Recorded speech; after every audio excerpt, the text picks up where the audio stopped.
Hey, welcome. Today we're going to talk about handling objections. And we know that objections come up all the time. As far as an objection, there's a lot of different definitions of what an objection really is. I think one of the best definitions of objection is, it's a question left over in a client's mind that really you can help them with, and it would help them come to a decision to buy or sell. It could also be a test. Maybe they're giving you an objection just to see how powerful of a salesperson you are. So, and it's not to be confused with a condition, which a condition is something that you really can't overcome. Like, for instance, if somebody just doesn't want to sell their house, and you say, hey, well, you want to sell? They say, no, we have no desire to sell the house. Well, I don't really know what you can do to get through that. So maybe that helps you understand the difference between a condition and an objection. An objection can be handled and can be overcome in most cases. Not always will it be overcome. And there's not one little slick phrase that works every single time. The best thing you can do is have a couple different, is basically have some skills with it when it comes to objection handling, and then maybe have some sort of canned, if you will, responses for the most common objections that you hear. So what we're going to try to talk about today or I said on the little class name, I said we do 3. If we want to do more than 3, we can do more than 3, but I've sort of focused down with a couple, and then we'll just hear what you guys have to say. So I would say in today's world, where the market is hot, right? I mean, the stuff is selling and it's powerful. The market's pretty daggone powerful with interest rates where they are. One of the ones we hear a lot now is, will you cut your commission? Okay. And that's a dangerous one because that really hits you in the old pocketbook. If you don't know how to handle that and you don't defend your worth, then that can cost you a lot of money. And whether, if you say, yeah, sure, I'll cut my commission, or if you don't get the listing or don't get the buyer or whatever, then it can cost you a lot of money. So let's first off, before we get to answering that specific objection, but keep that one in mind, we're going to go through sort of a general technique. If you've been on my class on the broad general class on objection handling, you've heard this technique, but this is sort of a 4-step process that can help you just get an idea of how to handle objections. So you can write some of this stuff down. So when you first hear an objection, think about this. So when the normal average person, the average real estate agent, hears an objection, how do they normally react? I would think they normally react defensively. They're caught off guard. They're upset. They feel stress and tension. And that's not what we want to do. We want to do quite the opposite of that. Okay. So when you hear an objection, instead of being stressed out and defensive, you want to smile, and you want to be excited that they brought it up. Hey, we want you to cut your commission. Hey, I get it. I mean, that's a lot of money, right? So instead of causing a conflict right from the start, we want to sort of put our arm around the client and get into their corner. We want to be empathetic. We want to be understanding, and that will set us apart from our competition. Hopefully that makes sense. So the first thing you want to do is smile, be excited they brought it up. And the second thing you want to do is, if it is necessary to clarify the objection, we want to do that by asking some questions. So sometimes, like for instance, with the objection, the objection with the commission, we want you to cut the commission. Well, does that mean they don't have enough money? If the house sells, do they not have enough money left over after they pay the commission and whatever else to get what they want? Does it mean they just hate commission? Does it mean they feel like you're a schmuck and you're not worth it? What does it mean? So, you could say something like, hey, gosh, I mean, yeah, that I certainly understand. We hear that from time to time. Tell me a little bit about why are we focused on this? And listen to what they say. Okay, we want to help them overcome whatever objection it is. So we need to listen and know exactly what it is. So clarify if necessary. If there's no clarification necessary, you want to repeat.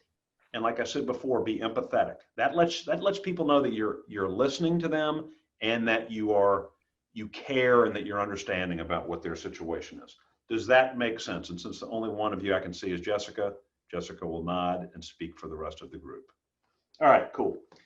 All right, then, so once you've heard the objection and once you understand what it is, you've clarified it, you've agreed, and you've been empathetic, now it's time to start handling it, but there's one little connection that we need to make sure that we use versus one that is most commonly used that we don't want to use. So if we say, hey, I understand, I mean, money is tight, everybody's trying to save money in this world. I totally get that. And then we use the word but. Okay, well, I understand money's tight, but what does the word but do when you place that in a sentence? It's like nothing else matters from what you said beforehand.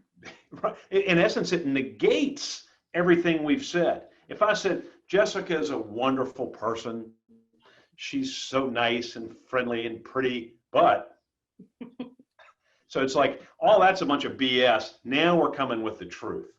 All right, but what if I said that same thing and I used the word and? What does that mean? That means we're going to add more good stuff. So be careful using the word but. It is such a commonly used word in the English language. I'm sure I will use it many times during this presentation. But, see, that would be a good place. And we want to make sure that in this case, we use the word and. So we're adding to versus negating. So we're going to agree, we're going to clarify, we're going to hug them and be in their corner. And then we're going to, right before we begin to handle the objection, then we're going to use the word and to connect the two. Everybody understand that? Pretty simple. Third thing we want to do is, with that, of course, we want to start handling the objection. How do you do that? Well, sometimes it's easier to know how to do something if I tell you at first how not to do it. The way you don't want to do it is by what we call verbal vomit. Okay, what do you think verbal vomit is? Pretty self-explanatory. That's just when you get nervous and you just talk.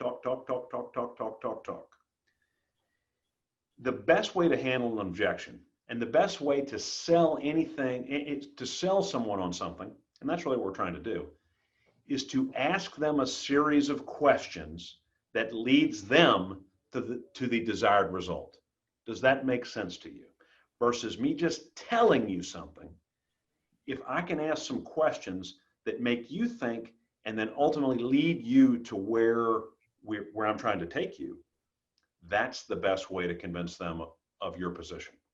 Now, remember this, we're not trying to swindle anybody in anything. Selling real estate it's different than some other kind of sales because people either want to buy a house or they don't. They want to sell their house or they don't, right? I mean, it's not like we're selling water purifiers or something that maybe they don't really need. Does somebody really need another knife or water purifier or a piece of jewelry or a car?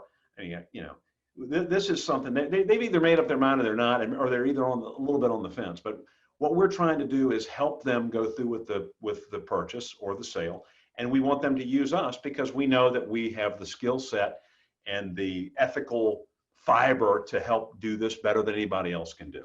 So we want to ask questions. We don't want to use verbal vomit, and we want to use some logic as we explain the whole process of how we're going to overcome the objection. So usually they've come up with something, and what we're trying to do is show them how that idea is valid, but just not going to help them get where they really need to go as far as maximizing the return on the sale of their house or getting the best value with the purchase of a house. We're not trying to prove them wrong. We're just going to show them a better way based on our objection handling. Hopefully that makes some sense to you. So we want to use logic. And then once we've sort of handled the objection, then we want to close. We want to once they sort of understand and are seeing things our way, then we want to go ahead and say, so now that you've heard that, all we need to do now is simply sign the contract so we can get out and start looking for a house, or we want to sign the contract so we can get your house on the market. Won't that be great? So there's a lot of different closes. What is the danger if you don't close? Well, a couple. One could be, here comes more objections. Many agents, instead of closing, they say, do you have any other questions? And then, of course, they're going to think, well, gee, I better come up with some more questions. Well, you explain the commission. Well, we want to think it over. We want to talk to other agents. We think you're too new. We've never heard of your company. We want to look at more houses, whatever it might be. You're just inviting more objections versus, so now it feels like we're comfortable with the commission thing. All we have to do now is just go ahead and sign this contract. We'll get the photographer over here tomorrow, get some staging done, and we'll be ready to rock and roll. How does that sound? Okay, so that's what closing is. Agents don't like the word closing because they feel like that means you're pushy and you're just sort of an ass. And we don't want to ever be like that. But we do want to help. We're trying to lead our clients to the desired result that they want. And sometimes they need a little bit of hand-holding, maybe a little bit of a, I don't want to use the word push, maybe they need a little bit more direction, a little bit more guidance, and they need to know that we're confident and we can take them to the promised land. So in summary of just the general technique, you want to listen, you want to smile, you want to be excited they brought it up. That's number one. Number two, then you want to clarify if necessary, you want to repeat, and you want to be empathetic with whatever their concerns are. Number three, right before you start handling the objection, you want to use the word and not the word but. And number four, you want to handle the objection, excuse me, I think this is, well, whatever the numbers are. Then you want to handle the objection, you want to use logic, and you want to ask questions. And next is you want to close. So that's the general procedure. Okay, so let's go back to that objection about we want you to cut your commission. Do you think, for those of you that are not muted, do you think that you ever hear that, or have you ever heard that in the real estate world? I haven't yet, but I do know it happens. Yeah, I mean, you never know when it's going to happen, but it will happen. Okay, so back to the point I made about having several responses memorized to different objections. This is a good one to make sure you have something to say, because if this catches you off guard, I mean, if you're just like, hey, and they're like, hey, we want you to cut your commission, you're like, whoa, hey, hadn't thought about that, then you're probably not going to sound too convincing along the way, right? So here's a couple things that you can talk about when it comes time if somebody brings that up. So one thing that seems to be effective, and again, remember, there's not a single objection handler that works every single time. So that's why you want to have more than one. So one for this particular objection, and I'm going to contradict my whole 4 or 5 step process here. One that can work with this objection is, gosh, no, our company policy is 6%. Any other questions? And so that's sort of called the stick and move technique. It's a little bit different of a technique. But sometimes people, they've read in the newspaper, their friend has told them to ask that question. But if you're like me, when you talk about taking money out of somebody else's pocket or this kind of thing, it makes you a little bit uncomfortable. And most people don't want to have these conversations. So if you say that, a lot of times that can cut it right there. So that's not a bad first response. Okay. And they say, well, gee, gosh, I've seen where other agents, are willing to do that. And then you say, of course, right? I mean, there are a lot of people that are willing to cut their commission. Can I tell you why that bothers me when it comes to your situation with selling your home? Sure, please tell us. Well, if a salesperson is willing to sit down at the table with you and just throw their money, not defend their self-worth, okay, not stand up in a negotiation, which is what this is, not stand up to you, how do you think they're going to fare with a powerful agent like me when it comes to defending the equity in your home? Do you think they're going to just cave on that? Or are they going to stand, if they can't stand up for themselves, Are they going to be willing to stand up for you? No.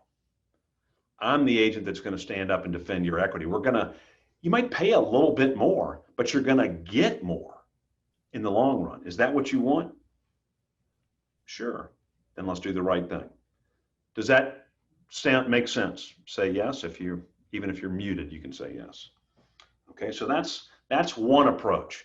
I'm worried about an agent who's willing to just drop their pants right at the table here. I mean, is that the kind of person you want defending your equity? And then obviously the answer to that is no. So that's, again, back to the using logic, that you don't want a weakling, you don't want a wimp, carrying the sword in front of your house. You want somebody who's strong.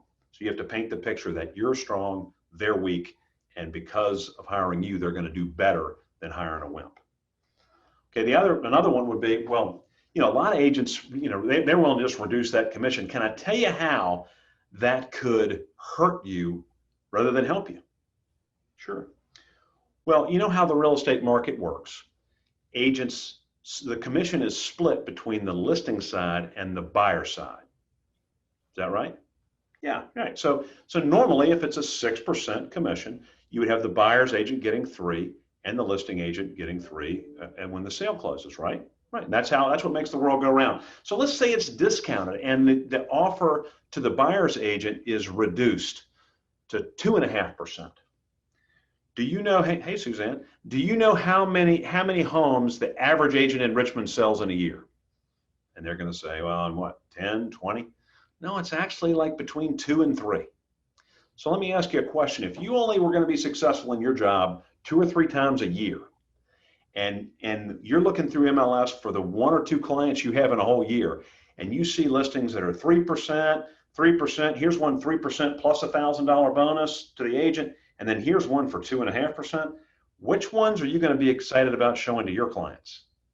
Not the one that's going to pay you less, because you need every cent you're going to, it's just human nature.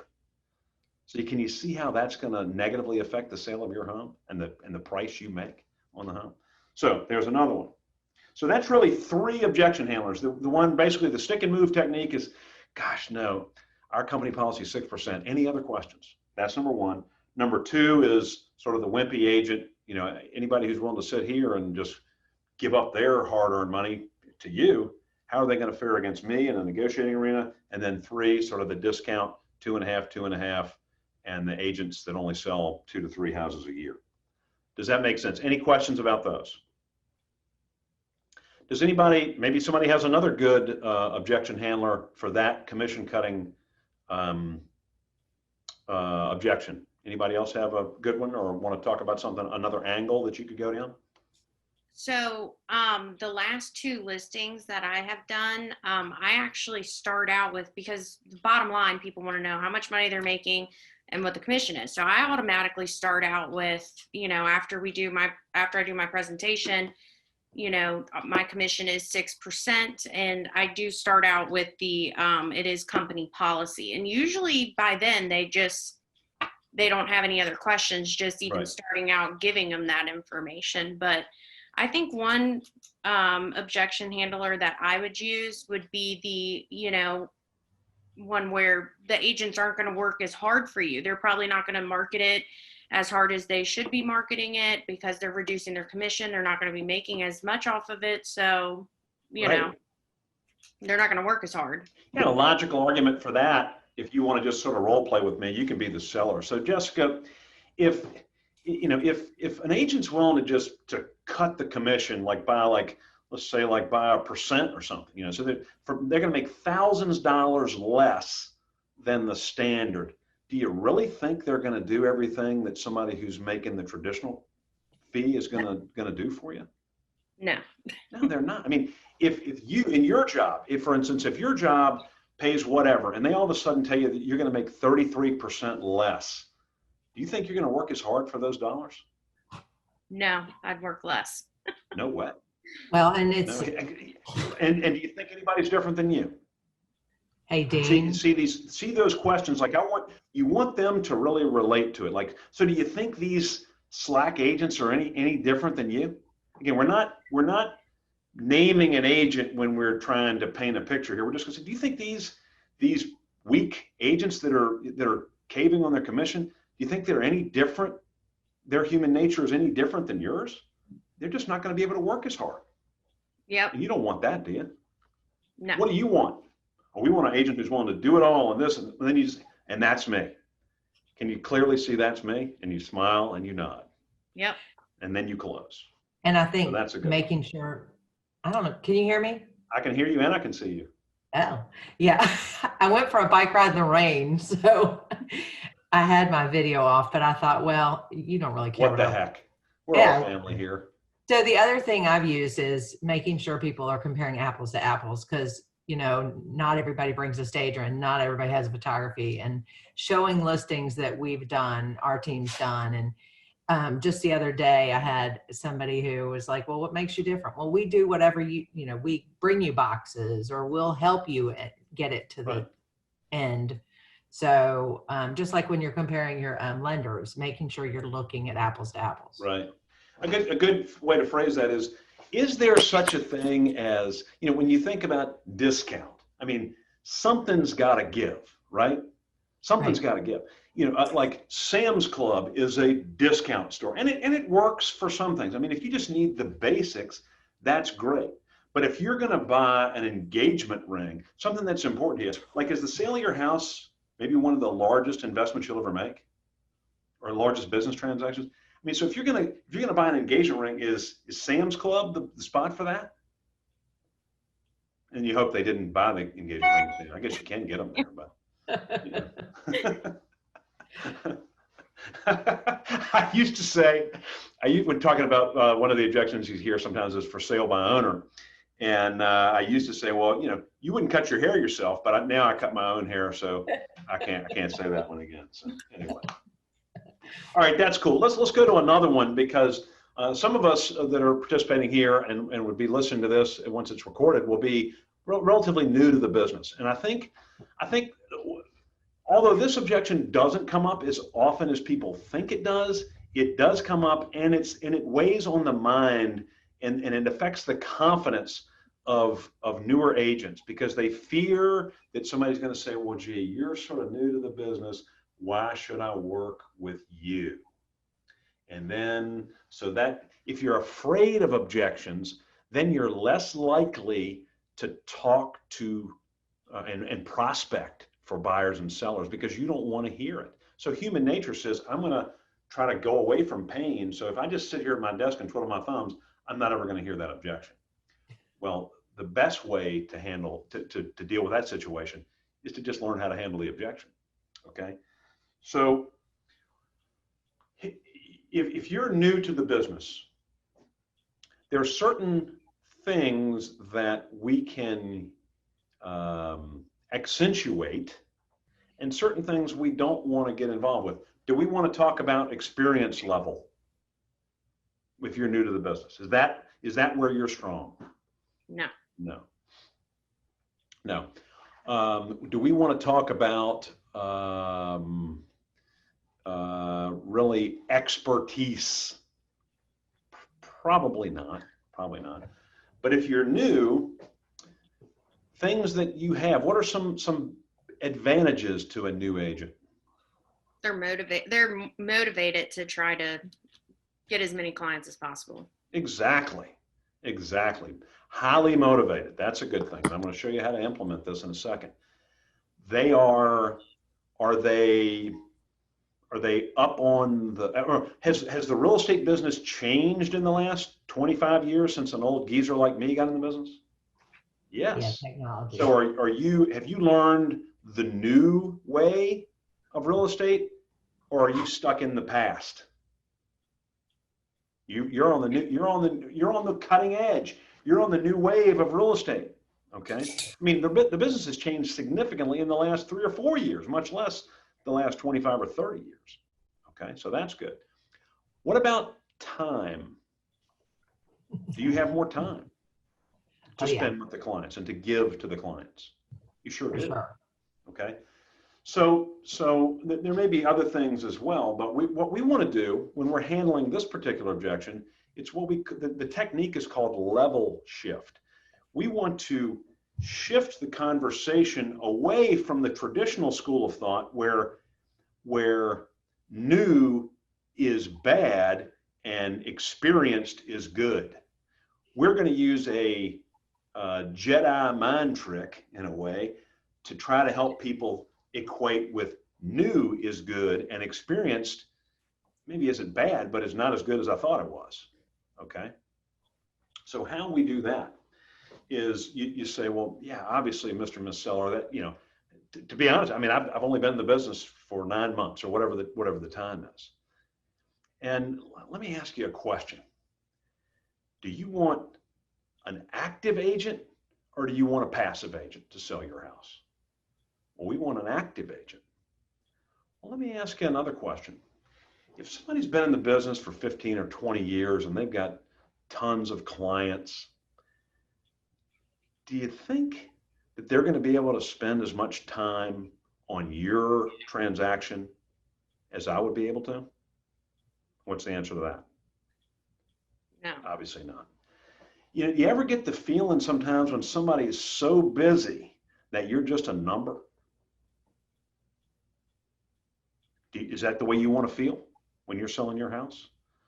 So you see what I'm doing here? I'm planting doubt drops. I'm not saying, gee, Bob is a schmuck. I wouldn't, you know, he's a lying sack of, you know, I'm not saying that. We're just planting little doubt drops. You know, another thing is, has the real estate business changed in the last, I've used this question before, but has the real estate business changed in the last 25 years? Sure has. So let me ask you a question. How about the medical profession? If you were going to have brain surgery, would you want somebody who graduated from medical school in 1950? Or would you like somebody who can use the latest techniques and all the modern resources to help you with that important surgical procedure? Well, do you want somebody who knows how to use social media, who knows how to utilize today's technology, the modern technology, or do you want somebody who's still selling houses the way they sold in 1975? So you ask questions. We're building a logical case. The only answers to those questions are yes. And when they say yes, we want them pointing to you. Hold on, there's my finger. You, there it is. You know, so every question you ask needs to be clearly answered by like, yes, I definitely want that, and you're the one who can get it to me. Versus, well, gee, I was thinking that experience was good, but now I'm starting to think experience sucks. I need somebody who's new, right? That's called the level shift. And then once you've asked a few of those questions, then you can say, can you see that, you know, you want the active agent, and the active agent is me. Let's do the right thing. Let's get things going right now. Let me show you just how aggressive we're going to be able to sell your house or work with you to buy a house. You understand that? Okay, so that's a good one. You know, Suzanne is a good example of somebody who's on a team, or, you know, some of you may have a mentor. Sometimes that's a good one as well. So like for people that you know, let's say that Jessica, how long have you had your real estate license, Jessica? Since March. Since March.